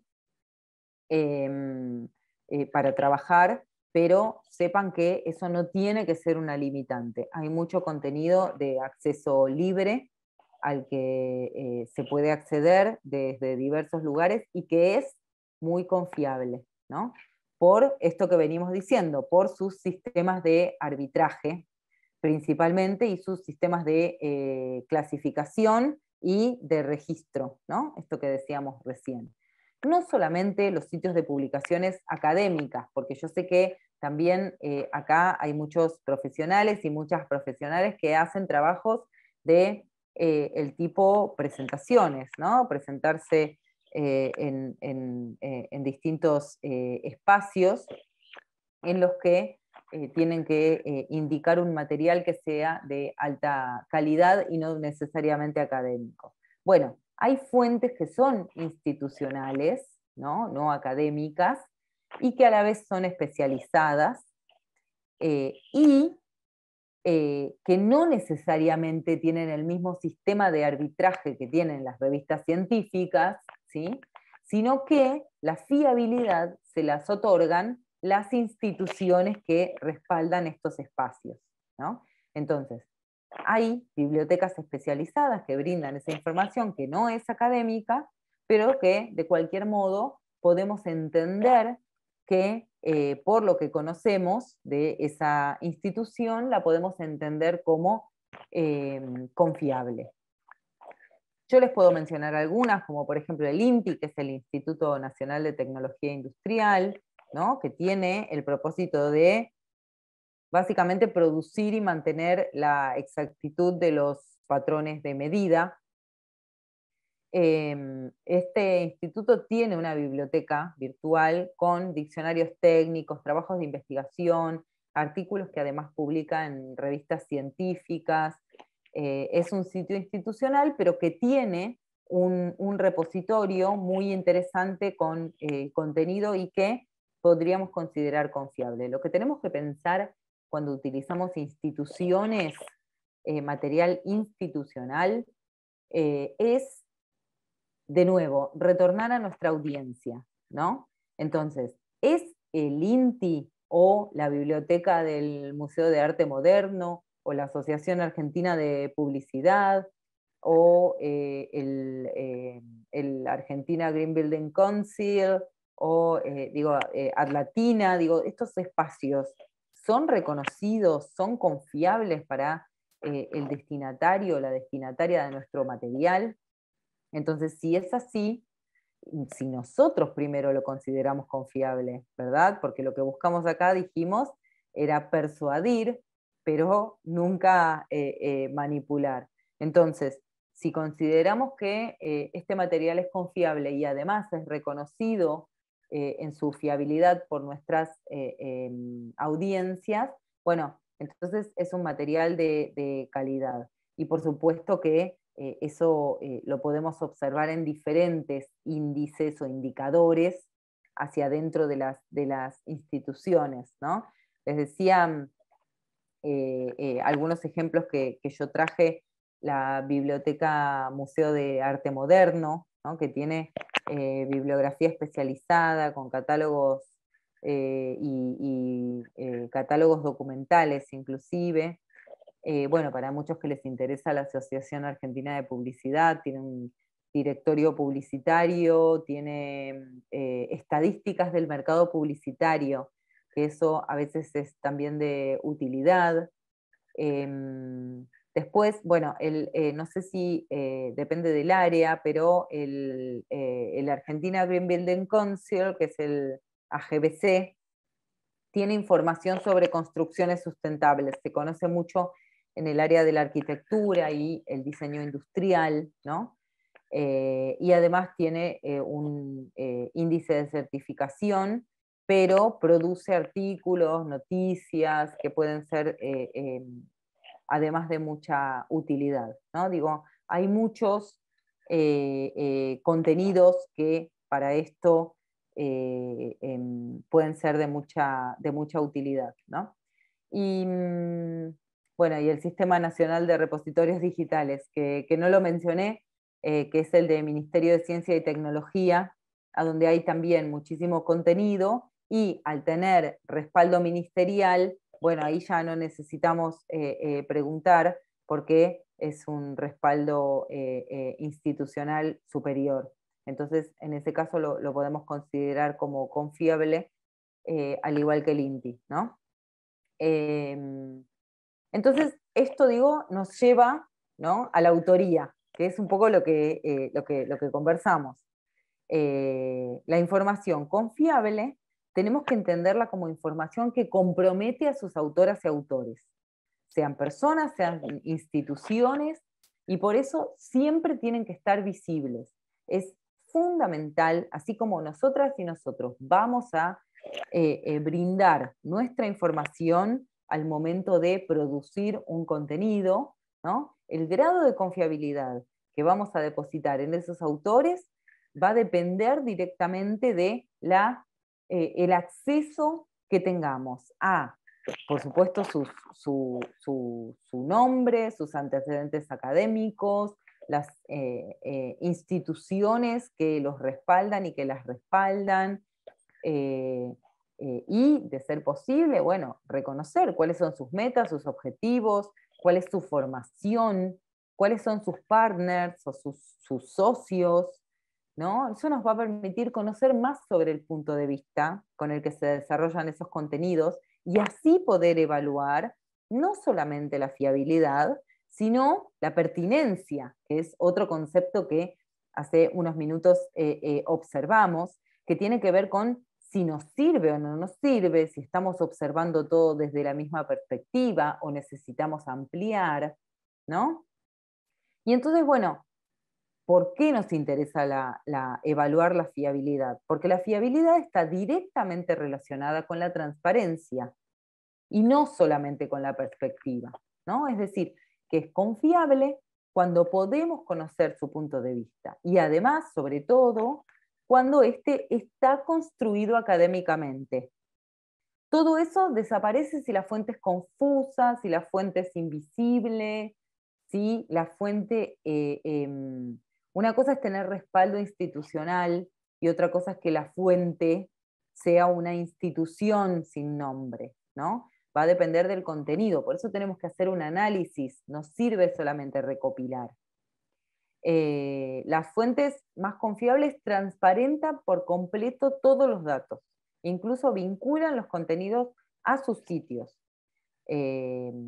Como, bueno, yo les traje ahí algunos ejemplos, donde en esos sitios se puede encontrar más información de sus propios recorridos profesionales o académicos, otros trabajos que se hayan realizado. Entonces, una puede ver cuál es el interés, ¿no?, de esa persona en esa problemática. Digo, la autoría es un factor fundamental, muy importante, para entender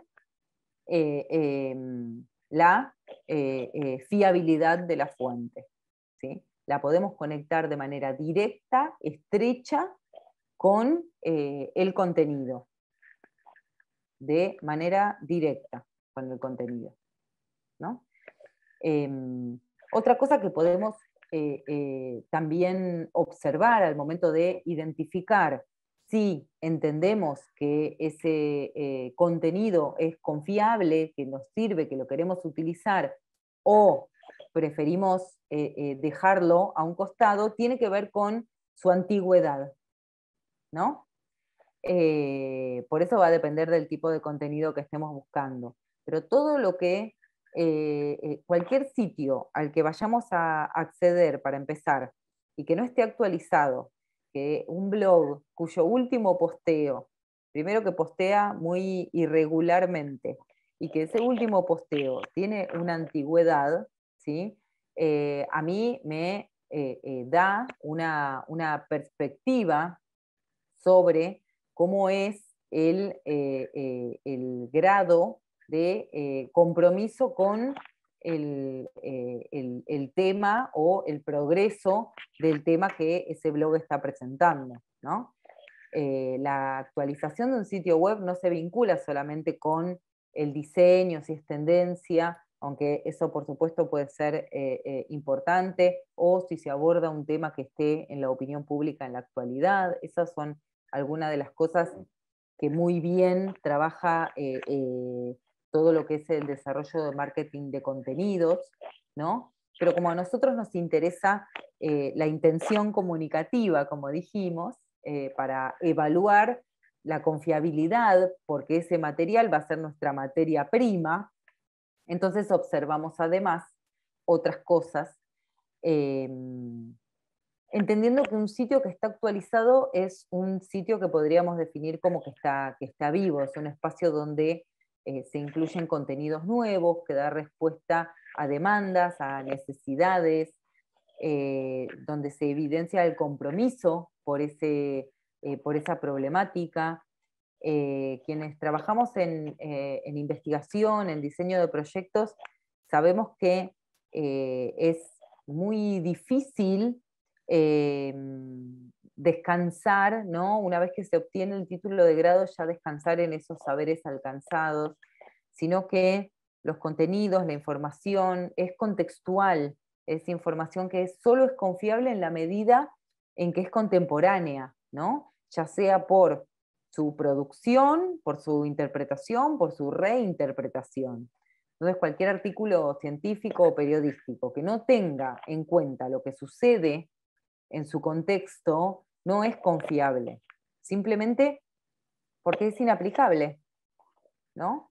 Porque es un contenido para observar, ¿no? Solamente descontextualizado. Y si vamos a trabajar, una cosa es que trabajemos un autor, ¿no? Entonces yo voy a estudiar determinado proceso, ¿no? de Jürgen Habermas, y entonces lo puedo estudiar descontextualizado, porque mi unidad de observación es un sujeto. Pero cuando yo voy a utilizar contenido diverso de distintas fuentes, y los voy a hacer interactuar para producir finalmente un contenido propio y original, entonces yo necesito que esté actualizado, ¿no? Vimos que la fecha de última actualización en el sitio es tan importante como la frecuencia con la que el artículo está citado para el posicionamiento en los buscadores. Google Académico lo tiene en cuenta y nos permite filtrar, ¿no? Por cuál es la última actualización. De hecho, yo acá justamente lo señalé porque por defecto, ¿no?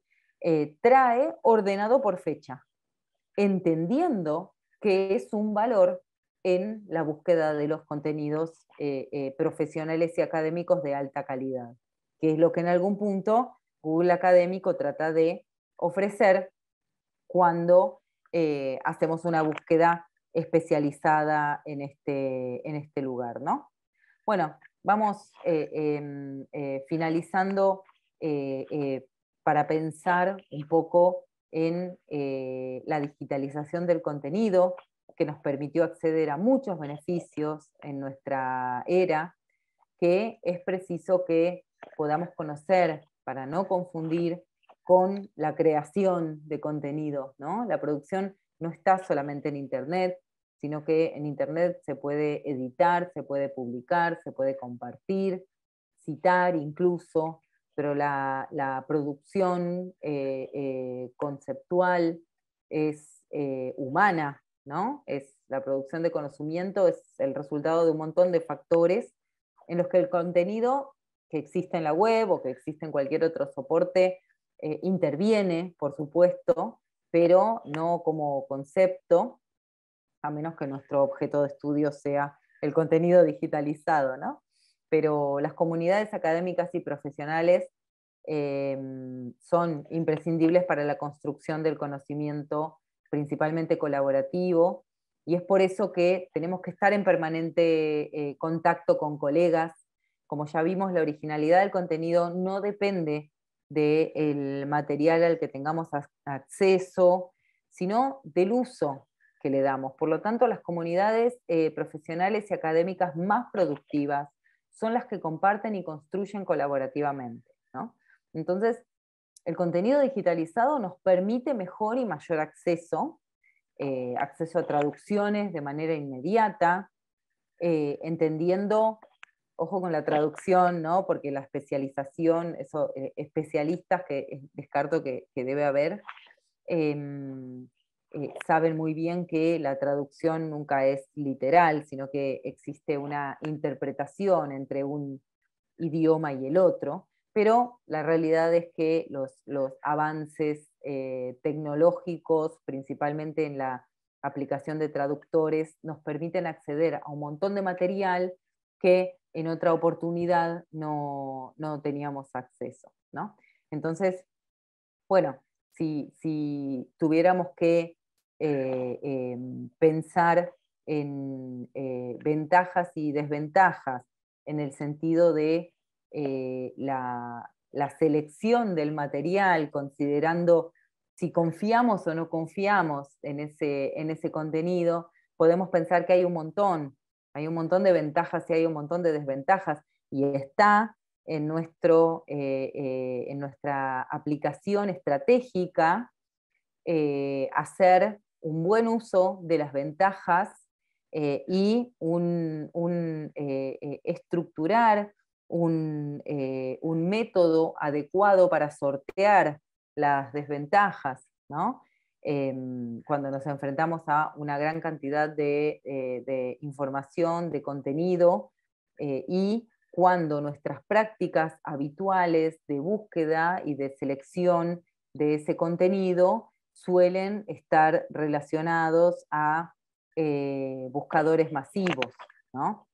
Entonces, eh, para utilizar esas fuentes, una vez que entendemos cómo las podemos utilizar y que hicimos una selección crítica de esas fuentes, entendemos que el uso para nuestra producción es transparente, no necesitamos hacer un paso particular para utilizarlo y no perder la originalidad del contenido, ¿no? Volviendo a tener en claro el objetivo de trabajo, de investigación.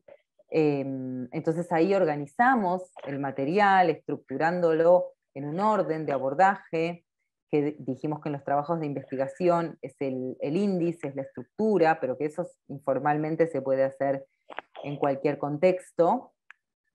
Acá les traigo el ejemplo de un texto muy conocido de la autora Naomi Klein, que su libro No Logo, ¿no? Y ahí es donde está el índice, es un libro sobre marketing y estrategia muy, muy conocido, donde se puede observar, ¿no?, esto que les digo de cómo el índice es estructural, ¿no?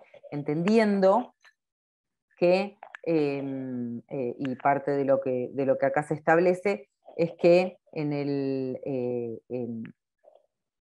el uso de Internet en las actividades académicas es aproximadamente un porcentaje mucho más bajo el que se utiliza de manera académica y profesional, regulado por instituciones, que el que se autorregula para las otras instancias, ¿no? Entonces, como de ese 100% del material que podemos encontrar si no hacemos ningún tipo de filtro, solamente el 15% podemos no ocuparnos de revisar si es confiable o no confiable. Eso deja un 85% de material sin control, ¿no? Hace que sea muy importante para nosotros y para nosotras entender e implementar técnicas y estrategias para diferenciar la calidad del material que vamos a utilizar, como yo les decía en un principio, como materia prima, ¿no? Y una buena forma de aplicar las fuentes que conseguimos de manera estratégica es organizarla a modo de contexto, usar las fuentes de divulgación, citar sitios institucionales, eso le da contexto y le da prestigio a la problematización, al contexto de nuestra producción. Con esos conceptos que ya hemos clarificado y de los que tenemos plena confianza, entonces ahí vamos a desarrollar la problemática. O en el caso de una investigación, nuestro trabajo de campo, ¿no? Lo que sea. Pero utilizar fuentes confiables permite producir de manera original. Todo lo contrario a lo que cuando las fuentes no están transparentadas, evidenciadas, se entiende por originalidad, ¿no? Por eso, en lo que es el contexto actual de producción de contenido, y principalmente esto que les digo de la producción colaborativa, el plagio es inservible. Prácticamente ya casi ni hablamos de plagio en muchas de las instituciones académicas. Básicamente porque no tiene sentido, porque el valor está en la producción colaborativa, donde yo digo, gracias a el material de mi determinado colega, yo puedo sacar esta conclusión, ¿no? Entonces, es un poco así como progresa la ciencia, yo les decía, ¿no? Finalmente, las conclusiones de lo presentado siempre van a ser propias, porque para eso hicimos todo lo que hicimos, ¿no? Si confiamos en las fuentes para estructurar y sostener el contenido, podemos referirlas al momento de sacar nuestras conclusiones.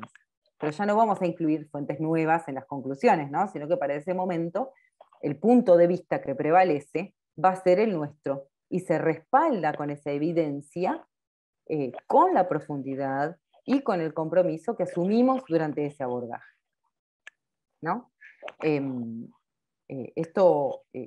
Por eso, ¿no? Es lo que yo les digo que ya la verdad que prácticamente el plagio no tiene mucho espacio en las producciones de calidad, ¿no? En las producciones de calidad que son las que nos interesan. Bueno, Vero, perdón, sí. Vero, no sé si me escuchás, que Sí. quedan solamente 2 minutos, se te va a cerrar el Zoom. No quiero que se corte abruptamente, por eso Ok. deberíamos ir cerrando ya. Bueno, gracias.